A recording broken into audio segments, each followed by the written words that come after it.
were trying to kill him, it's not the Jewish people, because all of these characters are Jews. It's those leaders in the Sanhedrin. They're the ones that wanted him dead. They're the ones that were afraid of him because he was so popular amongst the people, okay? So whenever we read about the Jews, and I just wanted to, that's just kind of, just FYI, don't think it's the Jews as a whole group, because all of these folks in our story were Jewish. Such as in verse 22, these words spake his parents because they feared the Jews. Well, they were Jewish. The people in their synagogue were Jewish. They weren't afraid of Jews. They were afraid of the leadership in the Sanhedrin. Okay, that's just a little information there for us. All right, so they're not satisfied with the man's answer. He says, well, he's a prophet. So that's his knowledge is growing, but it's not quite there yet. So the Jews, verse 18, want to interview his parents. Maybe they can get some light on this matter from them. So look down there at verse 18. But the Jews did not believe concerning him that he had been blind and received a sight until they called the parents of him that had received his sight. And they asked them, saying, is this your son, who you say was born blind? How then doth he now see? His parents answered them and said, we know that this is our son, and that he was born blind.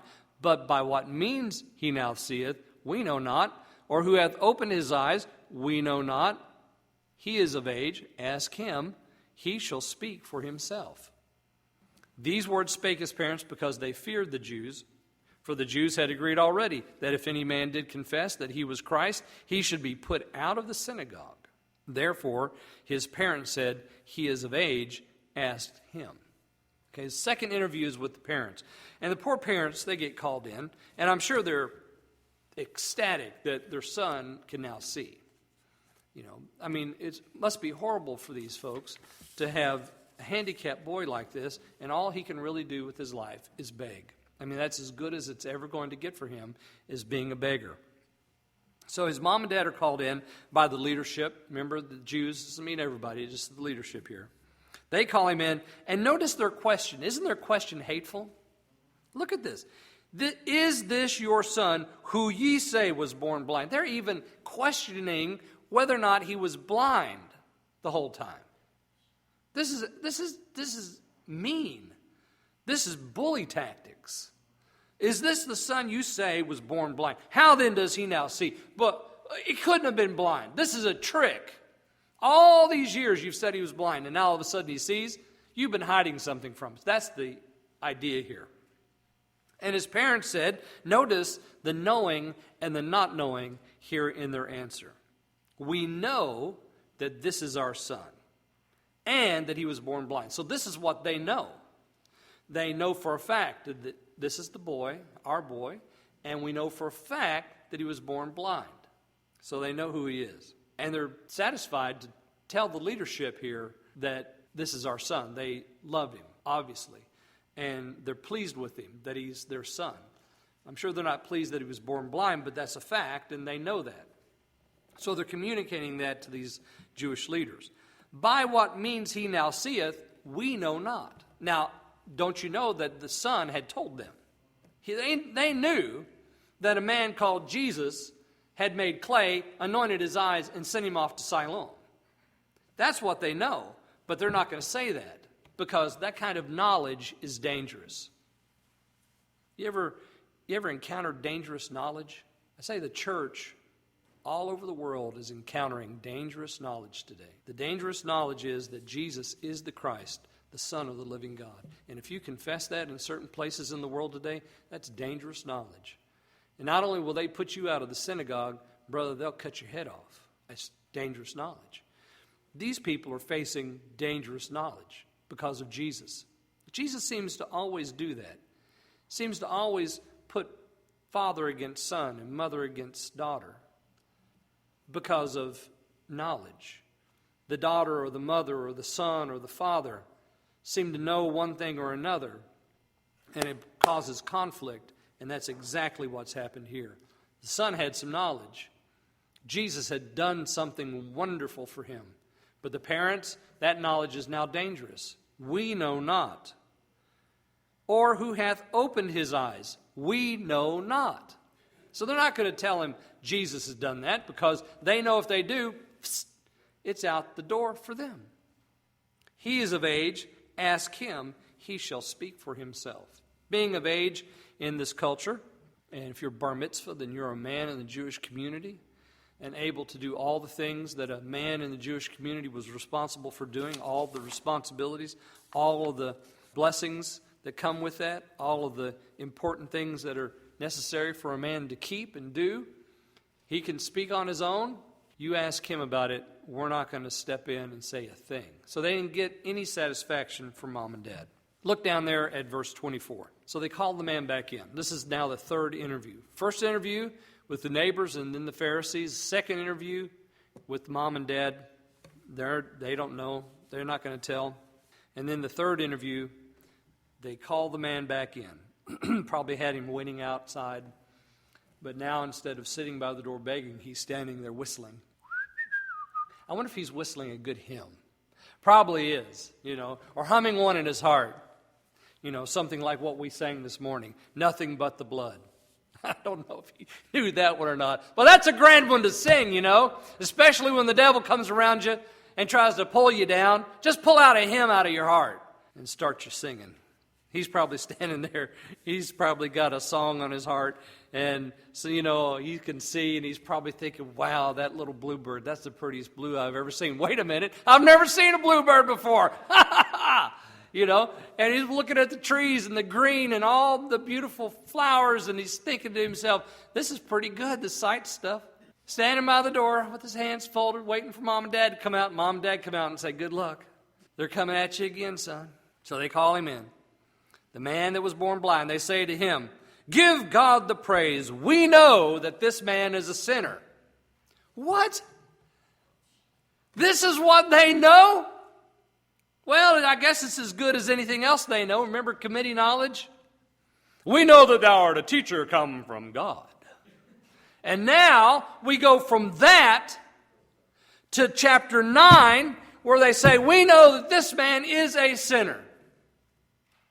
Okay. Well, now we know what they know.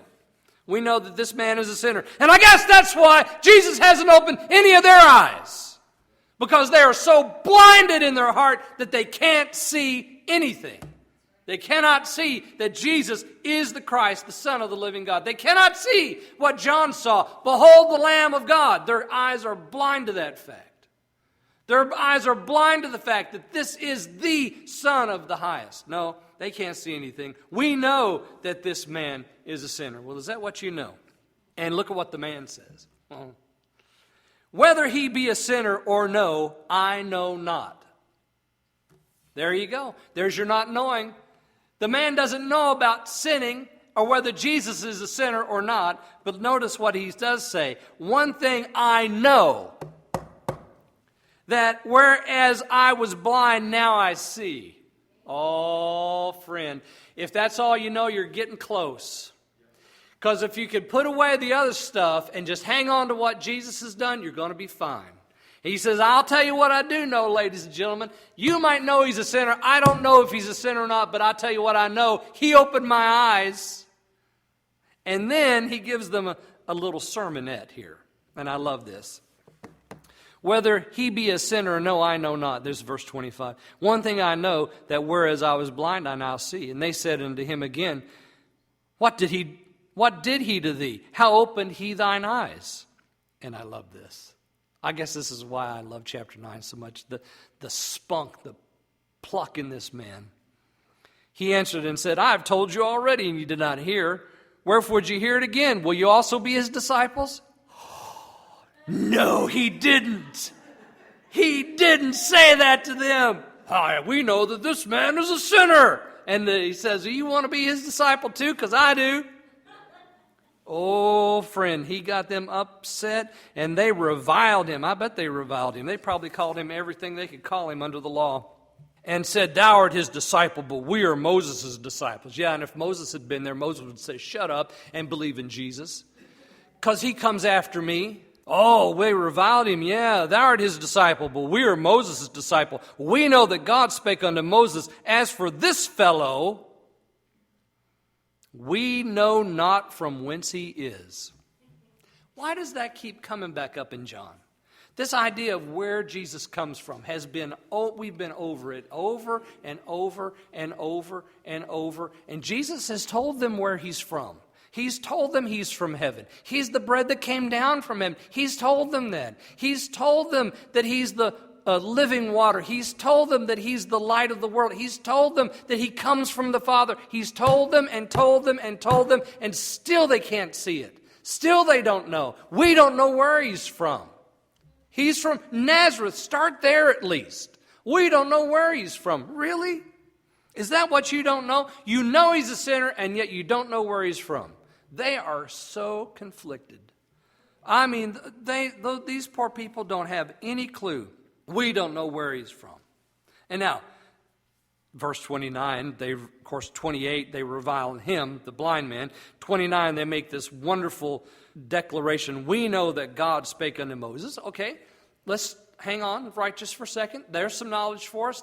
Then that's good. God did speak to Moses.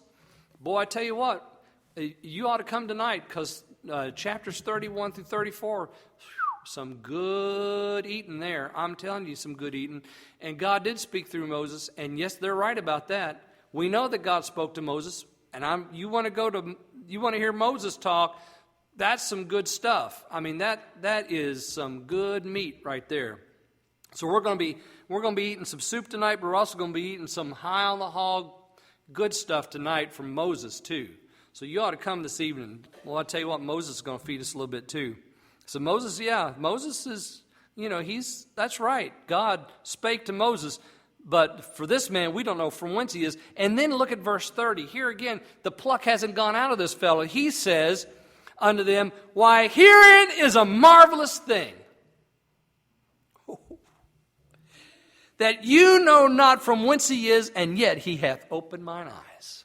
Now we know that God heareth not sinners, but if any man be a worshiper of God, and doeth his will, him he heareth. Since the world began, it is not heard that any man opened the eyes of one that was born blind. If this man were not of God, he could do nothing. Yes, that's right. So and notice also the progression here for this fellow. He's gone from a man to a prophet to he's not a sinner, although he just said a few minutes ago, whether he's a sinner or not, I don't know. But now he's changed on that a little bit. He says, we know that God heareth not sinners. But if any man be a worshiper of God and doeth his will, him he heareth. So now he's changed his tune on whether or not he knows Jesus is a sinner, because he just said he can only do this if he's not. Verse 32, since the world began, it is not heard that any man opened the eyes of one that was born blind. And that's true.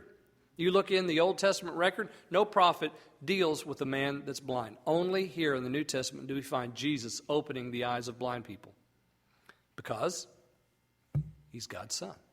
He's the creator of the world. So what's a pair of eyes? If this man were not of God, he could do nothing. So he's still a man. He's still an individual, but he's of God. So he's gone from a man named Jesus to a prophet to he's not a sinner and he must be from God. Okay, so that's this beautiful progression that this fellow has now had. His knowledge has grown from nothing to something very close to believing. Yeah, and I love the sermon. I think this sermon just preaches anywhere. Honestly, it just preaches absolutely anywhere. This fellow could come here and give us this sermon and have an invitation, because this is the truth. Since the world began, it is not heard that any man opened the eyes of one that was born blind. If this man were not of God, he could do nothing. So absolutely true. And they answered, and they said unto him, thou wast altogether born in sins, and dost thou teach us? Oh, he hit them close to home, didn't he? And notice how their pride is wounded. We're the teachers here. We're the keepers of truth. We're the protectors of God's word. We'll be the ones to decide who's from God or not. And we know that this man's a sinner. And the facts facing them is that he's done something wonderful in opening the eyes of a blind man. They answered and said unto him, Thou wast altogether born in sin.